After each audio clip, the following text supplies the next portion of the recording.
روحانی ورثہ جو ہے وہی تو اصل ورثہ ہے. حکومت کون سا ورثہ ہے؟ یہ تو حکومت کے نظام کے لیے ہے، لیکن روحانیت بہت ضروری چیز ہے. حکومت تو کافر بھی کرتے ہیں لیکن روحانیت حاصل نہیں کر سکتے ہیں. خصوصیت کی چیز تو وہ ہے، اور اسلامی طریقہ جو ہے یعنی اسلامی اخلاق اور اسلامی عقائد کے مطابق حکومت کرنا، یہ تو اس وقت ہو سکتا ہے جب کسی کو روحانیت بھی حاصل ہو. صرف کوئی ٹیکسٹ بک دیکھ کر تو نہیں ہو سکتا. کچھ روحانیت دل میں ہو سکتا ہے. جب روحانیت اصل وارث اگر دیکھا جائے تو اس طرح سے بزرگان دین ہیں، اور بزرگان دین میں نمائی آل رسول ہے، اس میں کوئی شک و شبہ نہیں ہے. ہم کہہ سکتے ہیں کہ وہ ورثہ ان کے پاس ہے، حالانکہ جس کو شیعوں نے جھگڑا بنا لیا ہے وہ ان کے پاس ہے. ہمارا جو شجرا بنا ہوا ہے اس میں تو سارے سلسلے ہیں. ایک شیعہ کو میں نے بتایا کہ ہم تو مانتے ہیں، یعنی ہم کسی جھگڑے میں نہیں ہیں، ہم تو یہ پہلے ہی سے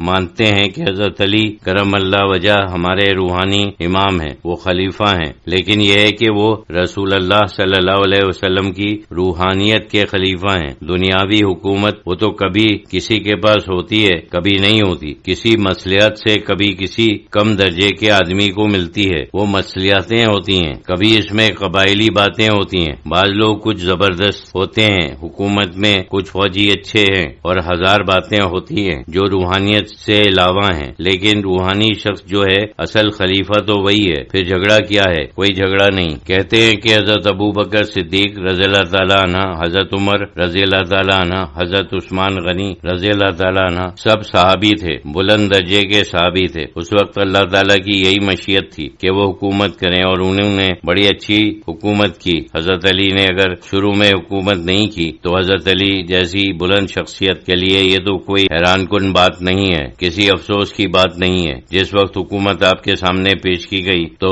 چوتھے خلیفہ ہونے کے باوجود اس وقت بھی آپ نے انکار کیا کہ بہتر ہے کسی اور کو بناؤ. جیسے وہ لوگ کہتے ہیں کہ کوئی محرومی تھی، ساری عمر جیسے افسوس ہی کرتے رہے کہ میں خلیفہ کیوں نہیں بنا، تو اس وقت چاہیے تھا کہ فوراً اس کو پکڑ لے. ہم تو ایک دنیاوی مقام میں ہیں، ہمارے پاس تو اس کا کوئی جھگڑا ہے نہیں. لوگ جھگڑتے رہے. ان کی حالت تو یہ ہے کہ وہ سمجھتے ہیں کہ حضرت علی کرم اللہ وجہ کسی دنیاوی حکومت کے خواہش مند تھے. یہ تو ان کی شان کے خلاف ہے، یہ تو ان کی توہین کرنا ہے. ہم تو سب کو مانتے ہیں. صوفیہ کرام اس جھگڑے سے بالاتر ہیں. ان کے دلائل جو ہیں وہ کسی اور ہی سطح کے اوپر ہیں. یہ لوگ اہل روحانیت ہیں. یہ جو بزرگ ہیں ان کی زندگی جو ہمارے پاس ہے اس کا تذکرہ سیاسی قسم کا ہے. ان کے ذاتی حالات اس میں مذکور نہیں ہیں، صرف چند سیاسی واقعات ہیں. لیکن وہاں جاؤ تو معلوم ہوتا ہے کہ بڑی روحانیت ہے. صحیح تو ہے کہ ساتھ میں آل رسول کا قرب اور رسول اللہ صلی اللہ علیہ وسلم کے زمانے کا قرب اور خاندان کا قرب صرف 4-5 واسطے بیچ میں ہیں. اس وقت تک تو فیضان نبوی اپنے پورے بہار کے اوپر تھا.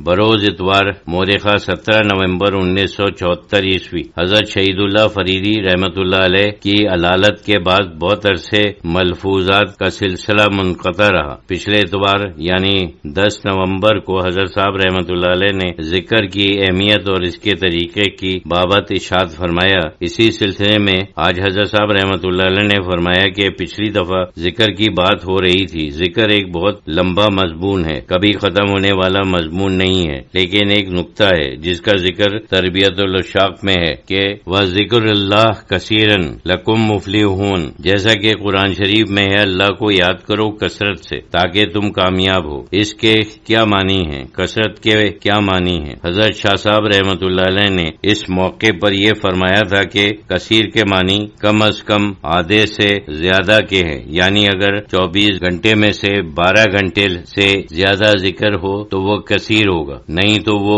پھر قلیل ہی ہوگا. یہ آپ نے عملی طور پر بیان فرمایا ہے کہ وقت اس طریقے سے تقسیم کرو جیسے کہ مقتدیوں کی بات ہے. منتہی کے لیے ذکر کثیر دائمی ذکر ہے. وہ دن تقسیم نہیں کرتے کہ کچھ وقت ذکر کر رہے ہیں اور کچھ وقت ذکر نہ کریں، بلکہ ان کا معمول تو ہر وقت ذکر کرنے کا ہے، بلکہ ان کی کیفیت بھی یہی ہے. تو یہ بھی منتہی کے لیے ذکر کثیر ہے، وہ ہر وقت اور ہر آن ذکر میں مشغول ہوتا ہے۔ ایک بزرگ کا ذکر بھی ہے جن کے پاس ایک درویش زیارت کے لیے جا رہے تھے۔ وہ درویش صاحب شاید صاحب کشف تھے۔ راستے میں انہوں نے سنا کہ چڑیا آپس میں باتیں کر رہی ہیں اور جن بزرگ کی زیارت کے لیے جا رہے تھے ان کے بارے میں کہہ رہی تھیں کہ ان کا انتقال ہو گیا۔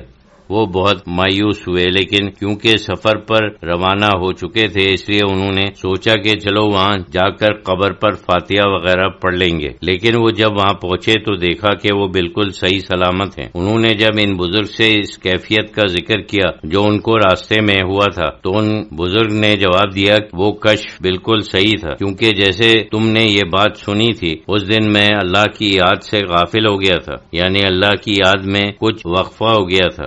درویش کے لیے موت ہے، جس وقت وہ اللہ کا ذکر نہ کر رہے ہوں تو سمجھو وہ مر گئے ہیں، یہی اس کی تعبیر ہے۔ تو ذکر کثیر ان کے لیے ہر وقت ذکر ہے، جسے ذکر دوام بھی کہتے ہیں۔ یہ بالکل حدیث کے مطابق ہے۔ ایک حدیث میں یہی بات ہے کہ جو لوگ اللہ کو یاد کرتے ہیں انہیں اور جو لوگ اللہ کو